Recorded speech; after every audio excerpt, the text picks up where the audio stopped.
Hello, Bryce Cycles here. Bike check. Ito yung ating Giant Revolt Advanced 1. So, ito yung ginamit ko during the um, Overland Gravel Race.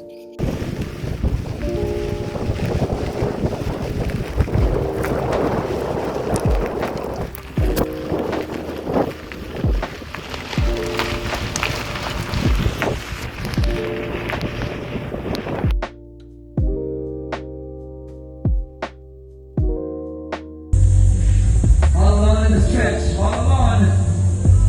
Bro! Hold it. Come on. Come on, Brian. Brian Baladan, congratulations, Brian. You got it, Brian. You got your fans club waiting for you.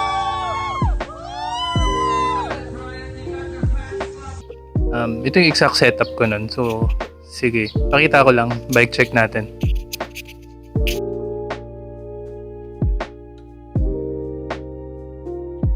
Giant Revolt Advanced 1 2026 model.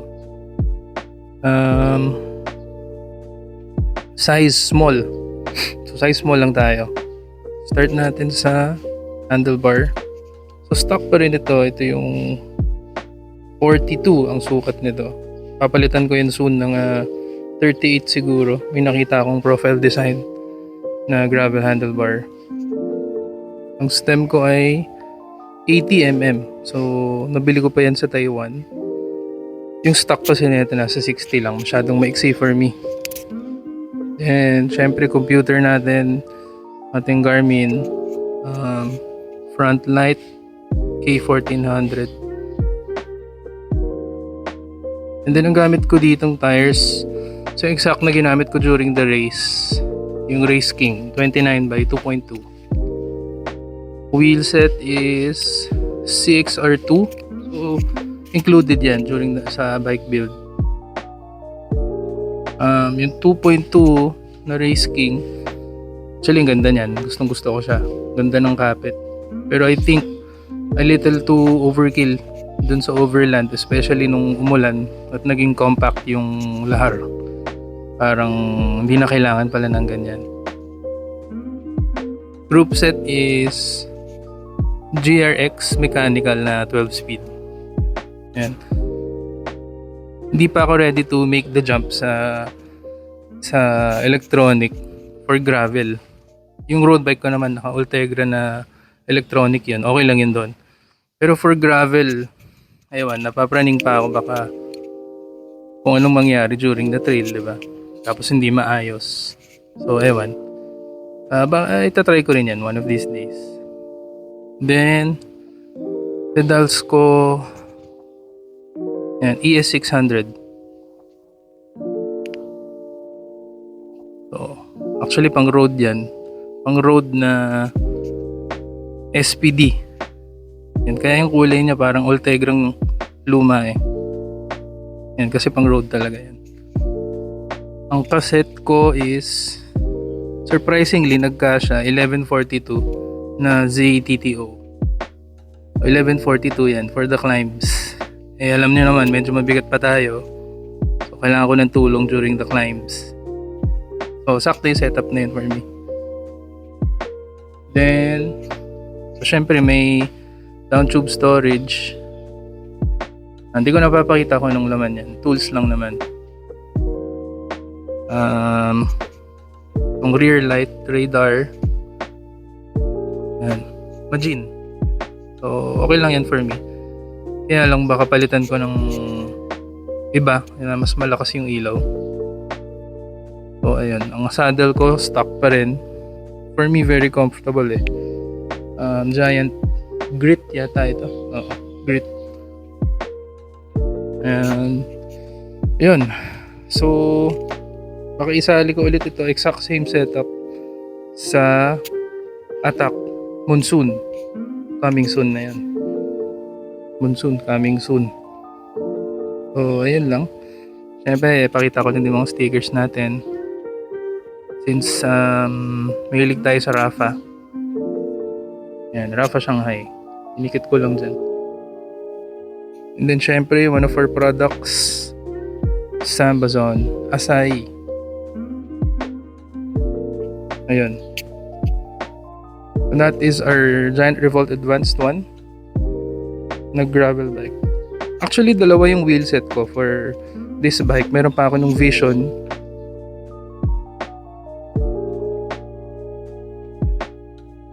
Nakakabit dun yung KDEX GX na 40mm. So parang ginawa ko lang siyang all-road wheelset. Pag hindi ko kailangan itong Race Kings, yun yung nakakabit dun. So, ayan.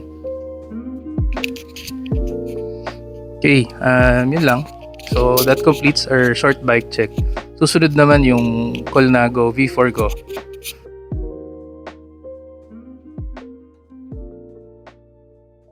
Pero ito kasi mas malayo na yung na-bike ko dito. And I really like yung performance ng bike na to. It's comfortable and responsive na din. And relatively magaan na rin for a gravel bike.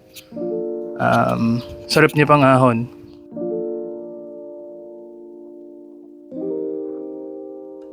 Komportable siya pang ahon. And confidence inspiring sa mga lusong.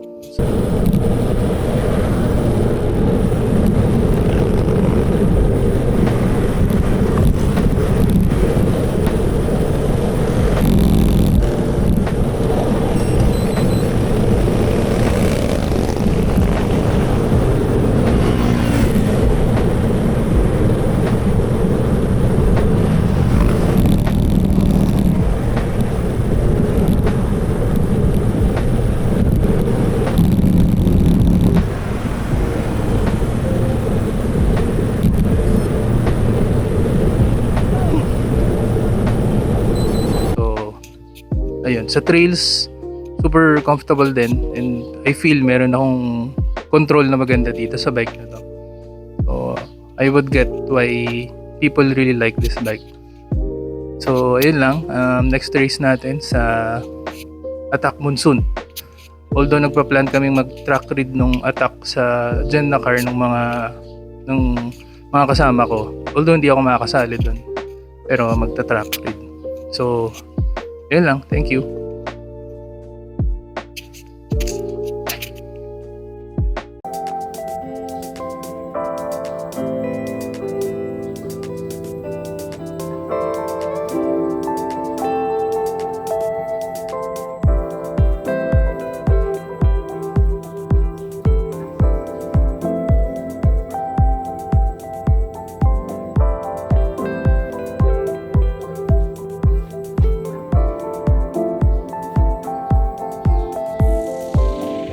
Underestimate my love, 'cause I can turn your dark